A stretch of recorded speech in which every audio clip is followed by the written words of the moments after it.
La balado-diffusion de cette semaine est une présentation de JN Auto, vente et financement. Voiture presque neuve, plus de 35 véhicules électriques à partir de 50 $ par semaine. Plusieurs nouvelles BRCC voient le jour au Québec. La Chevrolet Volt est championne mensuelle des ventes pour une 50e fois. New York a l'intention d'installer 1000 BRCC d'ici 2020. Le CCEI propose d'augmenter les incitatifs pour l'achat de véhicules électriques et d'installer 2000 bornes supplémentaires. François Adam, directeur général de l'Institut du véhicule innovant, nous parle de son entreprise. Aurons-nous assez d'électricité lorsque tous les véhicules seront rendus électriques? Les événements à venir dans les prochaines semaines. Tout ça et bien plus encore dans ce 18e épisode de la balado Silence, on roule.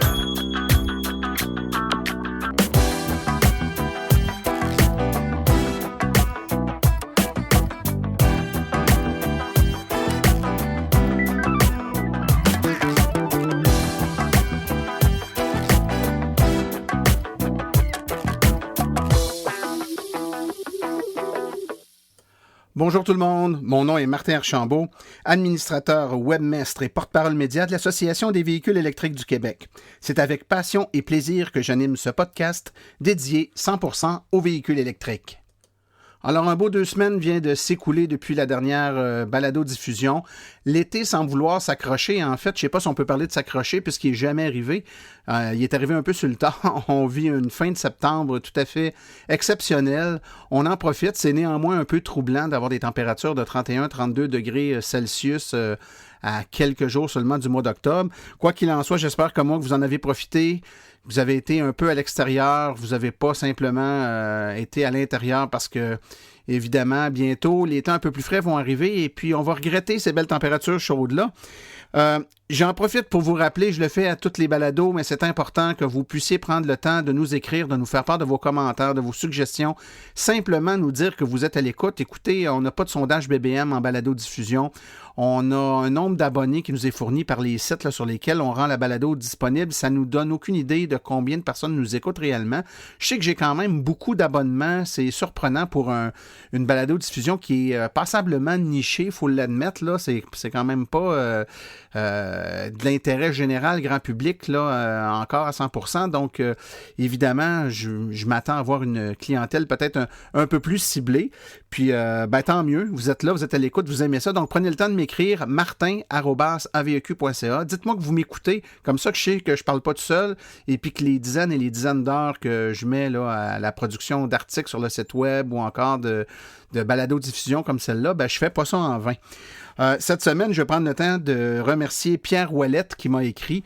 Vous êtes plusieurs à le faire, mais à toutes les semaines, là, j'en remercie un. Donc, Pierre Ouellette, merci beaucoup d'être à l'écoute du podcast et j'espère que c'est à la hauteur de tes attentes, mon cher ami. Dans les 2 dernières semaines, on a aussi remarqué qu'il y a une espèce de petite recrudescence d'installation de bornes de recharge rapide de la part du circuit électrique.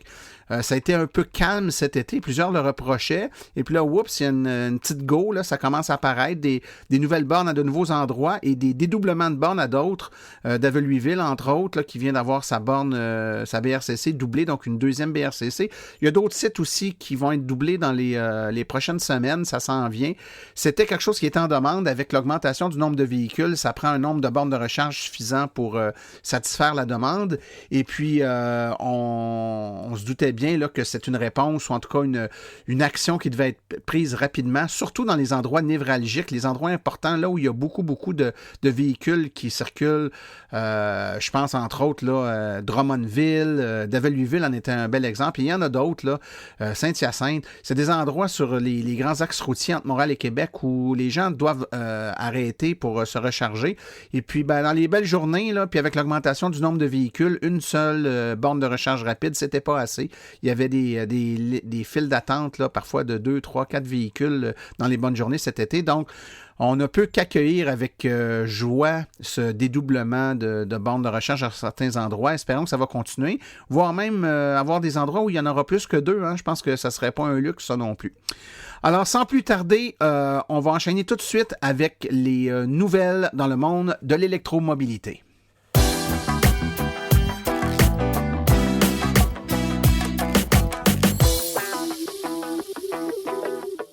On a reçu les chiffres de vente des véhicules électriques au Canada pour le mois d'août et on remarque, entre autres, que la Chevrolet Volt a remporté pour le 17e mois consécutif le titre de championne des ventes des véhicules électriques au Canada.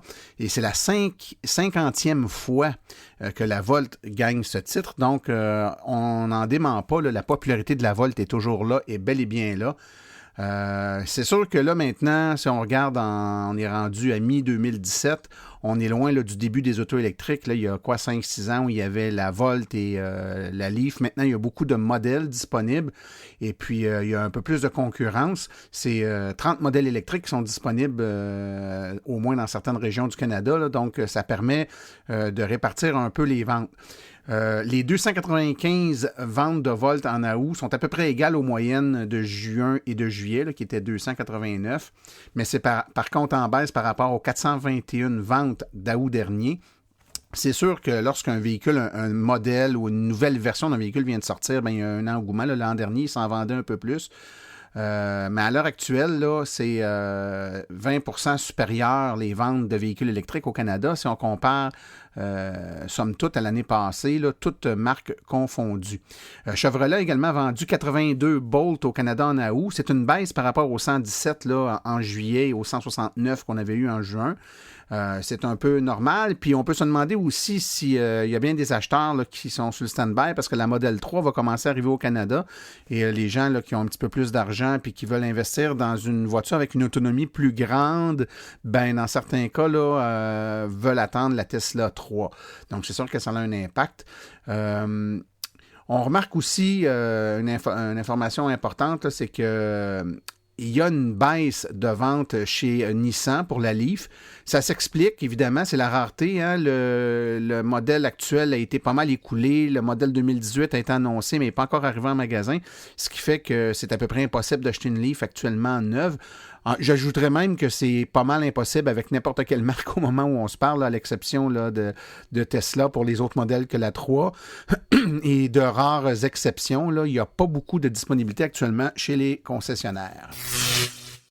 Le manufacturier Elmec, qui fabrique les bornes de recharge Heavy Duty et qui est aussi là, l'opérateur du réseau de bornes de recharge rapide Heavy Duty, a annoncé quelques petits changements sur son réseau.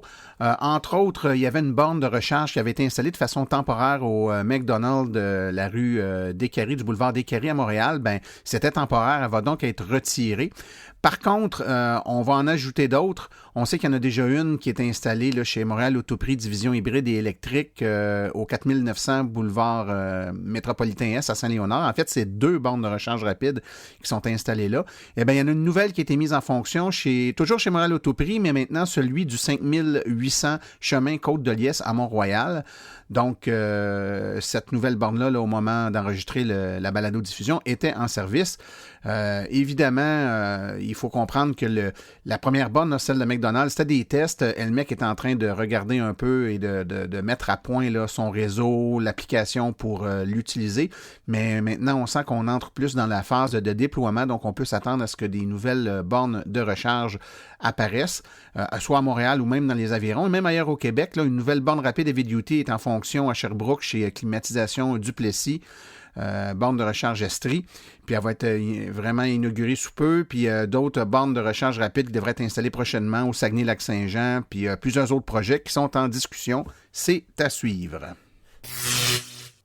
À l'instar de la ville de Montréal, la ville de New York a aussi décidé de se prononcer et de favoriser l'implantation des véhicules électriques en augmentant le nombre de postes de recharge pour les véhicules. La ville a annoncé qu'elle avait l'intention d'installer jusqu'à 1000 stations de recharge rapide pour véhicules électriques d'ici 2020. La maire de New York, M. Bill de Blasio, a dit que si on veut que les véhicules électriques soient vendus en plus grande quantité, ben, il faut faciliter la vie et s'assurer qu'il y ait les infrastructures qui vont faire augmenter les ventes et baisser les prix. Donc, il a annoncé que la ville prévoit déployer et dépenser, en fait, 10 millions de dollars pour installer 50 centres de recharge rapide dans les 5 arrondissements de la ville d'ici 2020. Chaque centre de recharge aura jusqu'à 20 stations de recharge rapide. Donc là, on parle vraiment d'un concept là, où sur le même site, on a beaucoup de bornes, d'endroits pour se charger. Concept intéressant. Peut-être que nos dirigeants ici, la Ville de Montréal et les autres pourraient s'inspirer de cette approche qui semble avoir fait ses preuves, entre autres en Europe.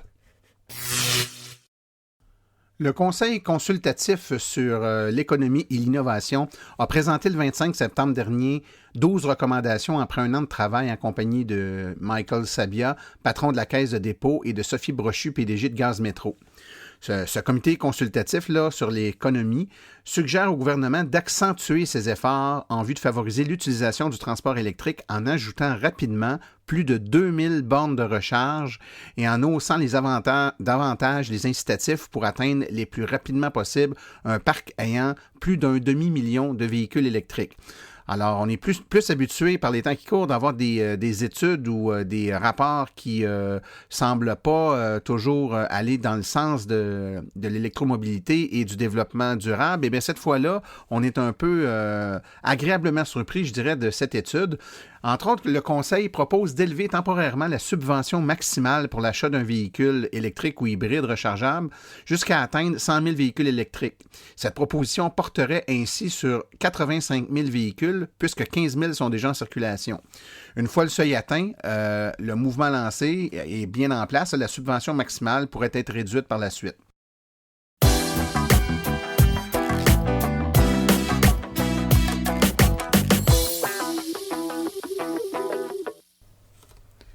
Alors, je suis présentement en compagnie de M. François Adam, qui est directeur général de l'Institut du véhicule innovant. Bonjour, M. Adam. Bonjour, Martin. Ça va bien? Ça va très bien. On peut se tutoyer? Certainement. Bon, alors d'entrée de jeu, François, je te cache pas que la question qui nous est régulièrement posée, c'est qu'est-ce que c'est que l'Institut du véhicule innovant? Je pense que les gens comprennent un peu sans tout comprendre ce que c'est. Donc, si tu avais à nous expliquer simplement ce que c'est, comment tu ferais ça? OK. Ben écoute, l'Institut du véhicule innovant fait partie. En fait, c'est une créature qui fait partie d'un mécanisme qui a été créé par le gouvernement du Québec il y a quand même plusieurs années. Ce mécanisme-là s'appelle les CCTT, Centres collégiaux de transfert de technologie. Il y en a, ça c'est très méconnu, je te dirais, au Québec. Et c'est un réseau qui gagne à être connu, je te dirais. Il y a 49 de ces centres-là qui existent au Québec et chacun des centres a une spécialité. La plupart des centres ont des spécialisations technologiques, donc il y a des centres spécialisés en aéronautique, en éolien, en textile, en géomatique, il y en a dans plein de domaines, et nous, c'est le transport avancé. Donc à Lévis, on a, je pourrais dire, l'histoire de Lévis remonte à 96, à la création du CEVEC. Donc, on a 20 ans derrière la cravate dans les véhicules électriques. Et donc, ce qu'on fait vraiment à Lévis, c'est d'aider les entreprises à innover plus rapidement dans le domaine des véhicules électriques ou autonomes. Ce qui nous intéresse, nous, finalement, c'est de réduire les impacts de l'utilisation des véhicules sur l'environnement. Donc, on est beaucoup autour du véhicule électrique. Et d'autres technologies aussi, comme l'hydrogène, ou vous n'abordez pas du tout l'hydrogène? Ben, on n'a pas eu de projet avec de l'hydrogène. On est beaucoup batterie électrique, je te dirais. Au cours des 10 dernières années, on a développé ou travaillé sur 11 plateformes différentes de véhicules électriques. Donc, c'est vraiment du véhicule électrique, le véhicule à batterie électrique, qui est le gros de ce qu'on fait. On ne fait pas que développer ou participer au développement de plateformes de véhicules électriques. On fait aussi on travaille au niveau de composantes de véhicules, des choses comme ça. Donc, c'est un peu là que se situe notre programme. En fait, Si tu veux que je te résume aussi le genre d'implication qu'on a, c'est soit au niveau de la recherche appliquée. Donc, nous, ce qu'on fait, c'est toujours très appliqué. On travaille avec des partenaires industriels, puis finalement, on travaille sur un projet avec eux. Soit c'est de l'aide technique, tout simplement. Donc, des fois, c'est de l'aide très pointue, soit du mesurage ou du troubleshooting, des choses comme ça pour certains clients. Puis d'autres fois, ben, c'est plus de la formation ou de l'information. OK. Donc, tu as parlé tantôt d'un centre collégial de transfert. Donc, vous êtes associé à un cégep, c'est ça? Oui, on est affilié au cégep de Saint-Jérôme. Ouais, okay. Nous, on est dans la ville de Saint-Jérôme, on est affilié au cégep de Saint-Jérôme. Ben, chacun des CCTT, quand je te disais, il y en a 49 au Québec, sont tous affiliés à un cégep, puis ils sont dans les différentes régions du Québec. OK. Puis, ce qui fait que c'est le cégep de Saint-Jérôme qui a le centre de transfert technologique, c'est parce que Saint-Jérôme a un historique, j'imagine, la région là, dans Exactement. le monde. Donc, la région des Laurentides avait le créneau d'excellence en transport avancé là, à l'époque où les créneaux d'excellence ont été créés là, dans la démarche des créneaux. Là. Donc, c'est ça. Et est-ce qu'il y a un partenariat dans le fonctionnement? C'est-à-dire, est-ce que dans votre centre de recherche ou dans vos travaux, là, entre vos murs, est-ce qu'il y a des enseignants du cégep qui travaillent avec vous ou est-ce que vous travaillez avec vous avez des retombées pour le cégep ou c'est vraiment comme deux entités vraiment séparées une fois que c'est en opération? Il y a un petit peu d'implication des profs du cégep et même des étudiants. En fait, on souhaite avoir des retombées sur la formation au cégep. Donc, les professeurs du cégep, ceux qui sont en technique de génie mécanique, par exemple, participent. On a 3 professeurs qui participent avec nous surtout à notre projet notre programme de recherche au niveau des véhicules autonomes. Et puis, on a certains des étudiants également de ce programme-là là, qui viennent, comme il y en a eu 2 cet été, qui ont eu une bourse des fonds de recherche du Québec pour venir avec nous là, pour l'été. Donc ça, c'est un exemple, par exemple, de retombées. Ben, on a aussi aidé le collège à développer son attestation d'études collégiales en technologie des véhicules électriques. Donc, c'est un autre exemple. Donc, il y a des retombées, sans être une collaboration quotidienne soutenue, il y a quand même des retombées là, intéressantes pour le collège d'avoir votre centre là, proche et puis cette collaboration-là avec eux. Oui, c'est ça. La seule chose qui manque, je te dirais, pour que ça soit encore plus flagrant, la collaboration, c'est qu'il n'y a pas de programme encore de DEC au niveau des véhicules électriques. Donc là, il y a l'attestation d'études collégiales, mais il n'y a pas vraiment encore un DEC. S'il y avait toute une formation collégiale là-dessus, ben c'est sûr que les liens seraient encore plus forts. Oui, certainement. Écoute, tu as donné une idée dans ta description de ce qu'était l'IVI, tantôt de ce que vous faites. Maintenant, si tu nous parlais concrètement de vraies réalisations que vous avez faites, là, disons, de votre création, aller jusqu'à maintenant, peux-tu nous parler de projets, évidemment des choses que vous pouvez parler, j'imagine que vous avez vos secrets, mais de choses sur lesquelles vous avez travaillé, puis que ça serait le fun là, que nos auditeurs sachent que vous avez travaillé sur ces projets-là. OK. Ben écoute, on peut remonter aussi loin que 2005, par exemple. Ça, c'était à l'époque de la ZEN, pour les gens qui ont peut-être suivi un peu le véhicule électrique au Québec. Là.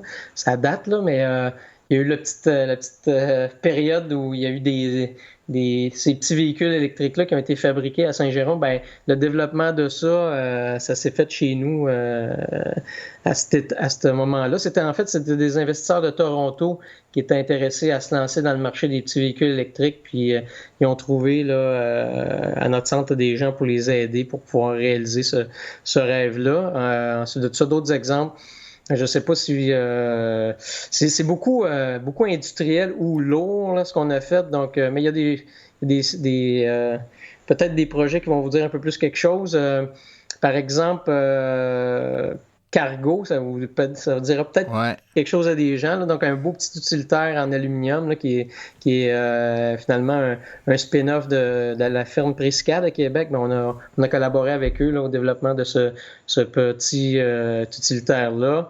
Ensuite de ça, les gens d'LTS Marine avec leurs bateaux, puis aussi, ce qui est peut-être moins connu de LTS, c'est qu'ils ont aussi fait des gros locaux tracteurs, là, donc des tracteurs pour tirer des wagons dans des cours de triage. Donc, on a travaillé avec eux au développement de deux véhicules comme ça. Il était capable de tirer 25 wagons 100% électrique. Et puis l'autre, c'est un hybride série qui tirait 60 wagons. Donc, deux belles grosses machines. Ouais.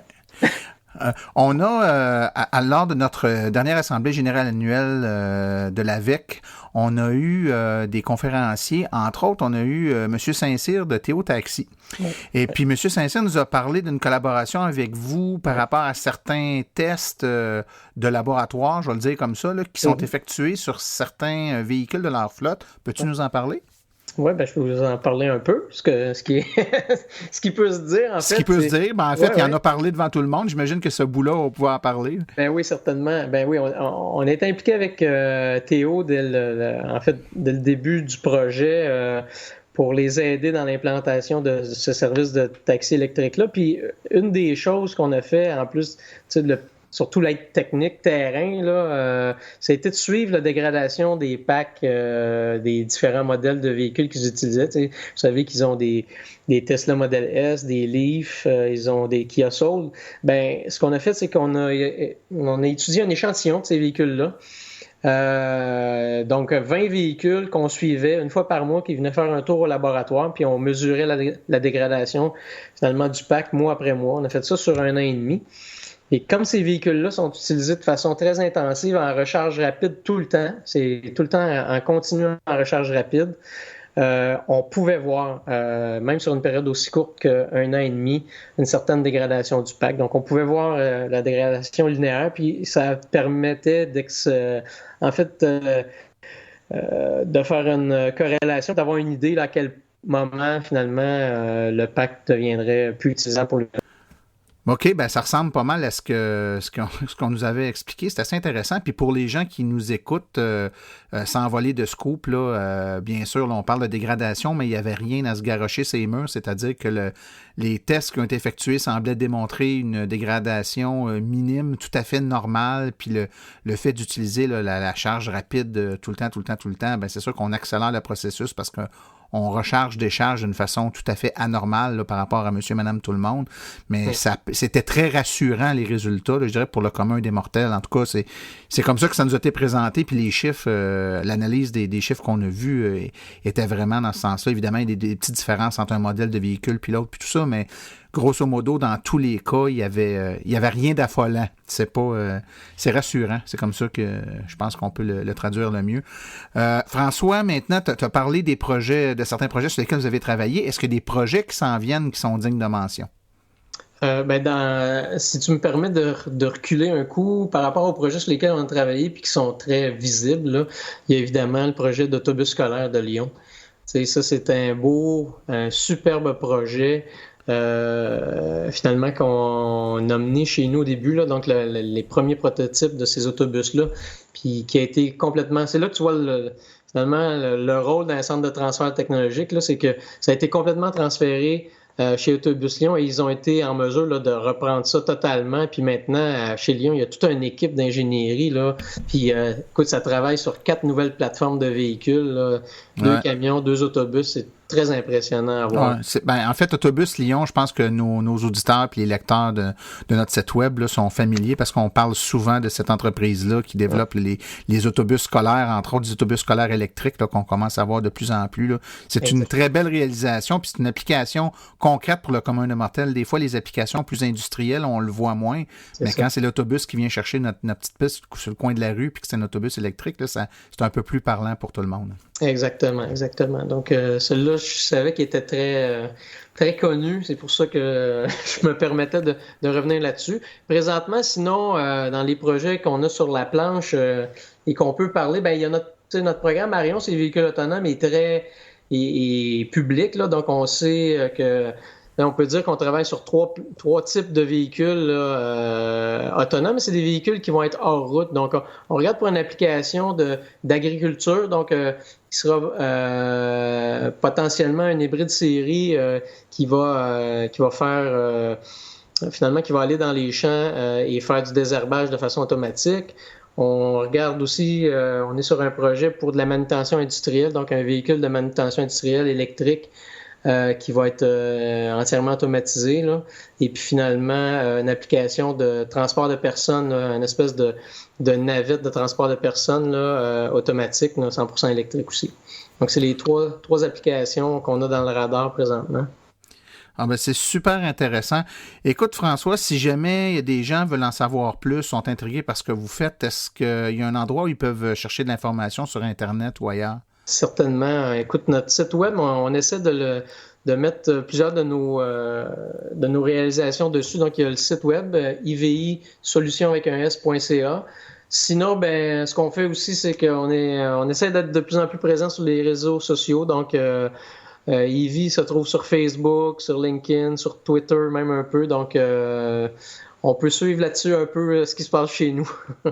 Ben, merci beaucoup, François Adam, directeur général de l'Institut du véhicule innovant. Merci d'avoir été présent et puis au plaisir. Merci à toi, Martin. Merci.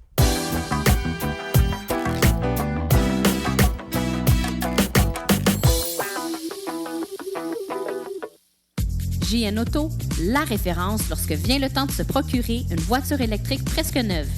Plus de 35 véhicules électriques à partir de 50 $ par semaine. De plus, JN Auto offre une promotion exclusive aux membres hors de l'Association des véhicules électriques du Québec. Un rabais supplémentaire de 500 $ sur le prix affiché à l'achat de votre voiture. Une seule promotion par achat. JN Auto, choix, qualité et service après-vente irréprochable depuis 1982. Téléphonez-nous sans frais au 1-888-821-3084. Consultez notre liste de voitures au www.jnauto.com ou visitez-nous au 317 route 116 à Richmond, en Estrie. Voiture électrique 101. Bonjour Martin, mon nom est Chloé et j'ai 9 ans. Voici ma question pour toi cette semaine. Quand il va y avoir des autos électriques partout, est-ce qu'on va avoir assez d'électricité pour toutes les recharger? Ah, mais quelle belle question posée par Chloé aujourd'hui. Alors Chloé, tout d'abord, merci beaucoup pour ta question, c'est très gentil. Puis tu sais, la question que tu te poses aujourd'hui, plusieurs personnes se la posent. On entend souvent des gens dire des choses du genre « Ah oui, mais vous savez, vous faites la promotion des voitures électriques, mais quand toutes les voitures vont être électriques, il y a deux choses qui vont se passer. La première, c'est qu'on n'aura pas assez d'électricité pour tout alimenter ces voitures-là. Donc, ça va coûter très cher en infrastructure électrique pour améliorer le réseau d'Hydro-Québec, par exemple. Ou encore, le prix de l'électricité va augmenter. Vous allez voir, quand on va être dépendant, le prix va augmenter. Ben, je vais essayer d'y répondre le mieux que je peux. Tout d'abord, pour ce qui est de la dépendance, je dirais qu'on est assez dépendant déjà de l'électricité. S'il fallait qu'elle coupe, et puis c'est arrivé une couple de fois, puis quand ça dure plus que quelques heures, ça crie pas mal fort. Donc, j'ai pas besoin de vous démontrer à quel point on est dépendant de l'électricité. Donc, les compagnies n'ont pas besoin de ça pour réaliser qu'on en est dépendant. Et il ne faut juste pas oublier qu'au Québec, ben, ça a été nationalisé, puis c'est des instances qui déterminent les prix, voire même les possibilités d'augmentation sur les tarifs qui sont annuels, et donc pas juste avant le week-end, comme c'est le cas avec l'essence actuellement. Puis en plus, c'est très minime là, en termes de pourcentage, si on compare avec ce qu'on est habitué avec les énergies fossiles, par exemple. Mais maintenant, plus particulièrement, pour ta question, ma chère Chloé, est-ce qu'on va avoir assez d'électricité si toutes les voitures deviennent électriques? Ben, c'est une excellente question. Puis écoute, je te dirais que depuis plusieurs années déjà, la compagnie qui nous fournit l'électricité ici au Québec, Hydro-Québec, est en train de repenser ou est en train de faire des changements graduellement sur son réseau pour tenir compte d'une réalité qui est une réalité qu'on n'a pas vécue jusqu'à présent. C'est-à-dire, pour plusieurs aspects, les moments où on demande beaucoup d'électricité, en fonction de l'heure, du jour, de la nuit, de la saison, ça va commencer à changer un peu. Ça va changer pourquoi? Parce que, premièrement, à partir du moment où, ici, comme c'est le cas déjà ailleurs, on aura une facturation électrique qui va varier en fonction de l'heure, du jour, du soir ou de la nuit, ben il est à parier, et c'est le but de toute façon de ce principe-là, que les gens vont se mettre à utiliser certains équipements électriques qui prennent beaucoup d'énergie à des heures différentes. On peut penser, par exemple, dans le cas d'une voiture électrique, recharger sa voiture la nuit plutôt que le jour. Donc, c'est certain qu'à l'heure de pointe, le soir, quand tout le monde arrive à la maison, démarre la cuisinière électrique, peut-être la sécheuse parce qu'on a du lavage à faire. Puis en plus, on branche notre voiture puis on la recharge. Ça fait beaucoup d'électricité. Mais à partir du moment où on programme notre voiture, puis c'est déjà possible de le faire pour qu'elle se recharge pendant la nuit, là où on tire moins d'électricité, ben c'est comme si on équilibre le tout, c'est-à-dire qu'on va demander plus d'électricité, oui, mais pas nécessairement en même temps, à des moments différents. Puis pour nous aider à avoir encore plus envie de le faire comme ça, ben on peut parier qu'à moyen terme, là, on aura nous aussi au Québec là, une facturation qui va être réduite la nuit, par exemple, ce qui va faire en sorte qu'on va être encore plus encouragé à charger notre voiture la nuit, puis peut-être même faire fonctionner, je sais pas moi, le lave-vaisselle pendant la nuit ou même la sécheuse à des heures qui ne sont pas les heures de pointe, par exemple. Ça, c'est une partie de la réponse. L'autre partie de la réponse, c'est que les équipements qu'Hydro-Québec installe ou rend en place, de plus en plus devront être équipés ou devront être dimensionnés de façon à être capables de prendre une charge électrique plus importante parce que on fait juste y penser, de plus en plus l'été, on n'a pas le chauffage, mais on a de plus en plus de climatisation. Donc, les équipements fournissent de l'électricité en grande quantité le jour. Et puis, ça, en plus, le soir, ben, on déplace de l'énergie vers le soir parce qu'on charge notre voiture. Puis tout ça, ben, ces équipements-là qui chauffaient beaucoup le jour, l'été, puis qui refroidissaient la nuit, auront moins de temps pour refroidir, vont être très sollicités. Donc, leur tolérance, leur puissance maximale devrait être un peu plus haute pour y faire face. Ce que j'essaie de te dire par là, ma chère Chloé, c'est que bien sûr, c'est un enjeu, il faut en tenir compte, mais notre fournisseur d'électricité est bien au fait de ces enjeux-là et depuis déjà plusieurs années est à mettre en place l'infrastructure pour être capable de nous fournir adéquatement la quantité d'énergie au moment voulu pour être capable oui, de faire fonctionner nos voitures, mais également tous les autres appareils qui sont électriques et qui vont consommer de plus en plus d'électricité. Alors, j'espère que ça répond à ta question. Dors sur tes deux oreilles, on n'est pas prêt de vivre une pénurie d'électricité, puis je te laisse juste sur le fait que de toute façon, au moment où on se parle, ma chère, on a des surplus d'électricité, on n'en manque pas, on en a d'accumulés, et puis on a un réseau qui est amplement capable de nous fournir cette énergie-là, là où on en a besoin, au moment où on en a besoin. Alors, si vous avez, vous aussi, comme Chloé, des questions, n'hésitez pas à me faire parvenir un fichier audio à martin@aveq.ca et j'essaierai d'y répondre le mieux que je peux. Alors, sur ce, on poursuit avec une petite pause publicitaire et on revient avec les événements de la semaine.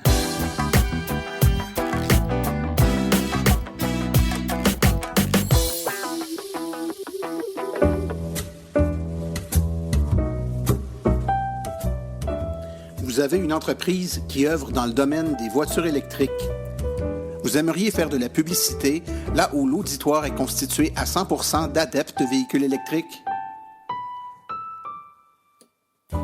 Écrivez-nous à info@aveq.ca afin d'avoir toutes les modalités de publicité, autant dans la balado-diffusion que sur notre site web et nos autres médiums.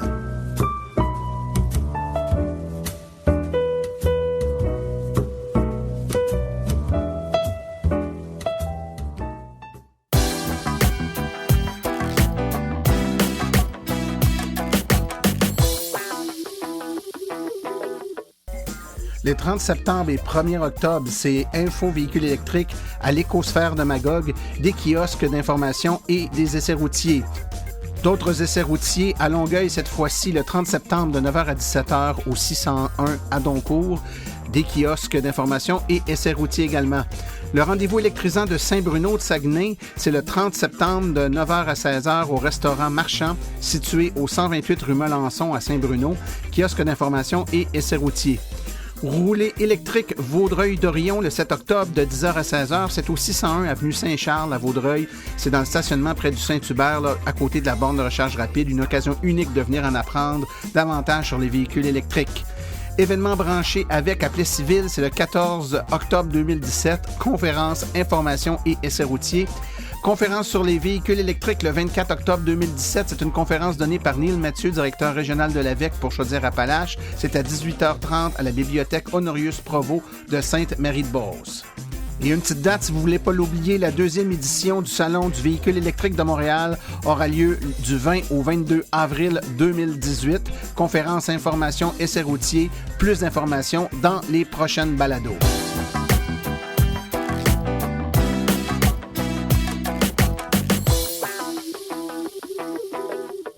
Ceci conclut la présente balado-diffusion.